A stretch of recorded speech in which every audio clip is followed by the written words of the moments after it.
Today's episode takes us into a space where music meets something much bigger: math, evolution, and the way we understand the world itself. I'm joined by a composer, author, and former pianist whose work spans everything from jazz theory to deeply thought provoking essays on music, culture, and human nature. His writing has appeared in the Huffington Post's arts section, and today he serves as a contributing writer and editor for All About Jazz, as well as managing editor for the Journal of Applied Jazz Research. He's been described as a pianist who blends the lyricism of Bill Evans with the energy of Keith Jarrett.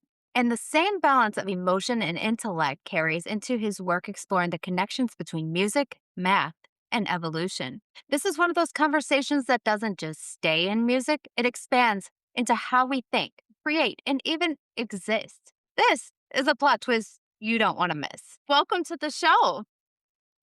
Well, thanks for having me. It's great to have you. Before we get going, can you introduce yourself to the audience? Yeah, sure. My name is Kurt Ellenberger, and I'm a recently retired professor of music at Grand Valley State University, where I taught for 27 years, most of that in the Honors College. I'm also a pianist, composer, and author, and I'm been recently doing podcasts, so kind of fun. You're like the jack of all trades. I love it. So you've had, like you said, a diverse career: pianist, composer, writer. What originally pulled you into music in the first place? I just kind of got hooked on it when I was a kid. I was kind of forced to take music lessons as a child. I started when I was about 6, and I didn't like it because all of my other friends were playing outside, and I had to sit there and practice for 45 minutes every day at 4 o'clock. But by the time I got to be 12 or 13, I just kind of got hooked on it. I saw a couple of different broadcasts. One was they were both on PBS in Detroit, and one was Duke Ellington. So they had the Duke Ellington Orchestra on, and I was just transfixed. And then a couple weeks later, they played Gustav Holst's The Planets, and it was the same thing. I was just glued to the screen. It's like, wow, what kind of music is this? Like, why does it sound like it does? And from then on, I was just kind of hooked. I started practicing 2 or 3, sometimes 4 hours a day, much to the chagrin of my family, and just knew that that was going to be my career. Very cool. And you are very good at it. You've been compared to artists like Bill Evans and Keith Jarrett. How do you feel about that comparison? And where do you think your own voice sits in with that spectrum? Oh gosh, that I always get kind of just nervous hearing those kind of comparisons because those people are my heroes, and I don't think I even approach what they did, but I certainly love what they did, and I drew from it, and I think from that came kind of my own sound, which has elements of their work in it and others, of course, but also just reflects my background as someone who is really into classical music, really into jazz, and kind of living in the porous kind of netherworld between those 2, I think is what I would say.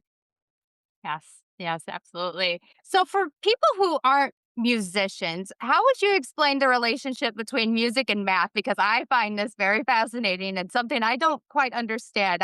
Math is not my strong suit anyway, and I love music, but I'm not good at it. Well, sure, this is kind of a really interesting topic that I every class that I taught, I would start with this little demonstration of how our brains perceive music, and at the end of it, students are always just absolutely dumbfounded by it. So, what's happening there is your brain is actually doing a mathematical calculation based on the relationships between the waveforms that I played. So, what your brain likes to hear is very simple patterns, simple symmetry, simple relationships between the waveforms. So, if I play a C, then I play another C, your brain says, oh, that's like the same note, only higher. But in reality, they're completely different pitches. So the relationship between those 2 is that the string length needed to play the lower C is exactly twice the string length of the higher C. And if you go up, the next one is a quarter of that. And the next one is an eighth and a 16th and 32. So people my age recognize that number system. So 1, 2, 4, 8, 16, 32, 64, because that's what we used to be able to buy computer memory with in the, in the early 2000s, right? You could buy something with, oh, this one has 512 megabytes of memory or 1024, because that series is called the binary series. It's multiples of 2, right? So 2 times 2 is 4, times 2 is 8, times 2 is 16, times, and so on. That's the numerical system at the heart of our computers. It's freaky, but it's also at the heart of what makes music work. Because if our ear didn't hear the symmetry between the 2 and the 4 and the 8, then we would not recognize those notes as being consonant, and it wouldn't feel good. So what your brain is doing when it's hearing complex string relationships is that it's hearing like a 13 against a 7 or a 3 against a 10, and that's not symmetrical. What it supplies is the nearest a factor of 2 solution to the complex waveform. So when it hears a 7, so a 1 against a 7, what it will supply is the 8 above it, because now you're in the binary series. So your ear says, "We don't like that. That 7 is that's dissonant." Which means that it's not symmetrical. And the ear says the place that it would get symmetrical, the closest, easiest place to go is to go to 8. And now you have 1 to 8, which is now part of the binary series, and it's symmetrical, and your brain is happy, Wow. which is kind of That's freaky, right? yeah. So consider this. It's at the heart of the computer system that we're using to communicate right now. The binary series is the foundation of that. It's also, as we saw in that demonstration, it's also at the heart of what makes music work. It's what gives music its plot, right? Because if you have the complex waveforms and you aren't expecting something to happen, then music can't have a plot, right? If you're not expecting X, Y, or Z, then why would you listen to the next note? So let me give a demo of that. I'll play the same little cadence. So I'm going to play the note. So I gave you what you expected, but I changed something around it and thereby gave it a different narrative. So you felt like, oh, where did we go? We're where I expected. And so in a sense, that's how music gets its plot.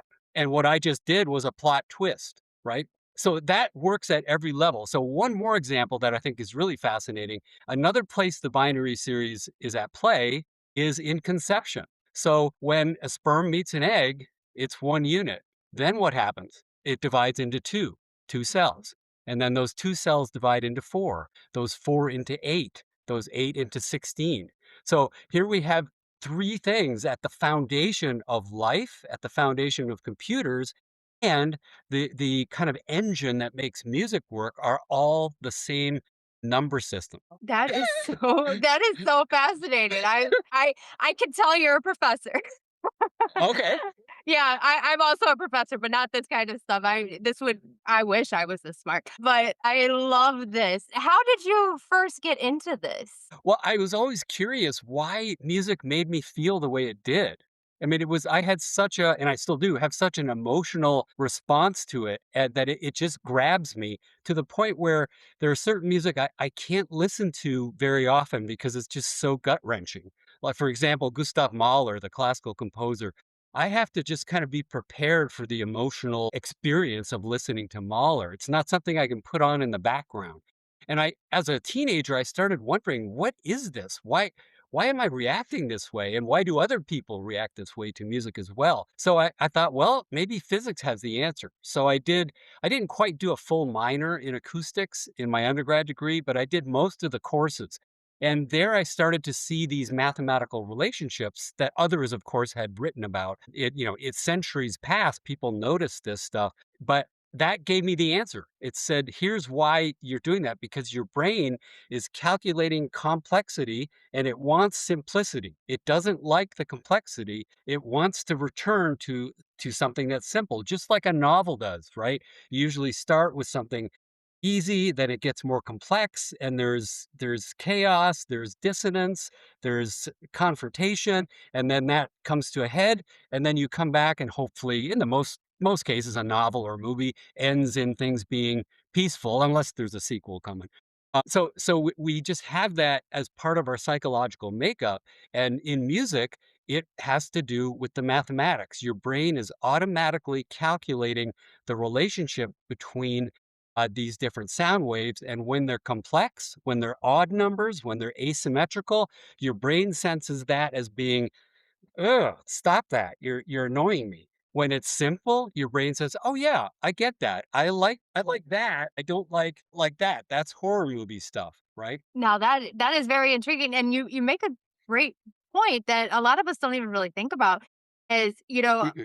we relate to music. We really do, and it's on an unconscious level. I know when I'm writing my books, I have a different sound for whatever kind of scene I'm trying to write. If I'm trying to go into Mhm. like an emotional one, I have very, sad songs, or, if I'm doing like a happy thing, it's a more upbeat thing. So that's very intriguing to me. Yeah, and that's really what the best music does, especially film music, right? It's painting in the mathematical realm using sound what the emotions are on the screen. And when those things come together, then you have this explosion of impact that you couldn't have one without the other.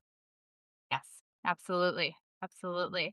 So let's talk a little bit about your writing because you incorporate writing and music together. Could you tell us a little bit about that? Yeah, so I started writing a lot. I was doing kind of research stuff as a professor, but I started writing for kind of a general audience probably about 15, 16 years ago. I was in a well, I was I have a medical condition with my hands and I had to stop playing. So I thought, what am I going to do? So I started a blog and I didn't even know what a blog was. So I wrote this article about jazz and jazz culture. And within a month, it was being cited in, I think it was the Minneapolis Post or Journal, whatever that newspaper is, and a couple others. And I thought, wow, maybe I'm onto something here. So I kept writing. I entered the Carnegie Hall Arts Blogger Contest and made it pretty much all the way to near the top on that one. And then Huffington Post contacted me and said, "We'd like to publish all your blogs." And so that just kind of took off, and I started writing these music related articles, but that were for a general audience. So kind of like what we're talking about today. I'm hopefully presenting, a pretty deep disciplinary topic, but making it accessible to someone who's not a professional musician. And that's kind of what I've done. So, for example, I have an article about why Christmas music, so much of it is so jazzy. Because students ask me about that, like, why is Christmas music so jazzy? So I would give them an explanation. And then over the years, I thought I should write an article about this because it's kind of interesting, the connection there. So I have articles like that. I've done a few interviews and things like that, but I've done quite a bit in acoustics, sort of explaining, like we talked about today, why we have that expectation in music, and similar articles like that are relying on deep disciplinary content, but that I'm trying to present in a way that makes sense to just a general audience, but someone who's interested enough to kind of go, take the walk with me. So, has writing changed the way you understand music or just kind of polished it a bit more and exemplified your love for it? Well, as a teacher, the writing thing is sort of getting my thoughts on a topic in their most condensed and clear form. So that I'm sure you have the same experience when you're writing, that I think when you're writing and you're doing it at your very best, you're learning about what you think and you're learning about the topic at the same time. So often when I'm writing, I'm putting down what I'm thinking, but then I come across other evidence and I have to incorporate that in. And I realize my writing is actually a part of my learning process as well, which I find really a lot of fun, even though it's frustrating as hell sometimes because you're stuck on a sentence and you know what it is you're trying to convey, and you write something down and it doesn't convey it. Then you scratch it and you do it again. You do it again, then you get to the next sentence and you're at the same issue. And then it's 5 o'clock and my wife's calling me for dinner. So it's a really cool process because I think you learn about yourself, but you learn about the topic at the same time. So yes, the writing has definitely changed the way I look at music and understand music because I've learned more about it while delving into those questions. And I'd have to say, my students have been a big part of that because they ask questions that as professional musicians we just don't even consider sometimes. So you get someone who's outside of it looking in on what you're presenting to them, and they say, "Hey, wait a minute, this doesn't make sense to me." And then I go back and say, "You know what? They're right. I've just accepted a narrative from the discipline that is convenient, but perhaps not as evidence-based and as truthful as it should be." So, if someone listens to this episode and walks away with just one new way of thinking about music, what do you hope it is? Well, uh, I'd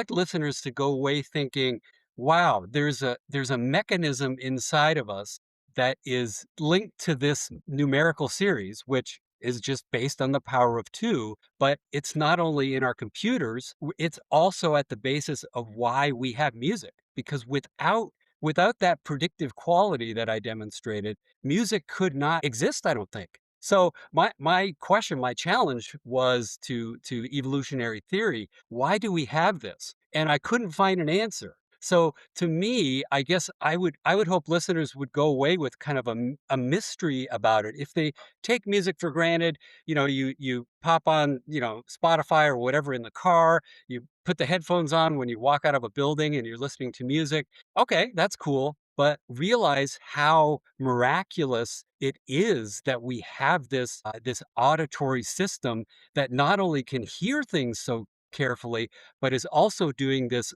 deep level mathematical computation that makes the very idea of music possible in the first place. So mystery, wonder, I guess, is what I'd like people to go away with, knowing that when they're listening to music, this is the engine that powers it, and you're doing it automatically. It's built into the software that we carry in between our ears. Wow, this has to be one of the most fascinating conversations I've ever had. I'm not kidding. This is very interesting to me. Where can the audience find more from you about this and your work, your broader work? Sure, I have a website where you can find most of my music is there, a lot of my scores are there, CDs are there, but also all of my articles are there as well. So I'm a contributing editor for All About Jazz, where I have 30 or 40 articles up there if people are interested. But all of the links are at my website, which is myname.com. So Kurt Ellenberger, all ease.com. Perfect. And I'll make sure all the links are in the show notes. Thank you so much for joining me. This is really, really fascinating. Thanks so much for having me. It's been fun.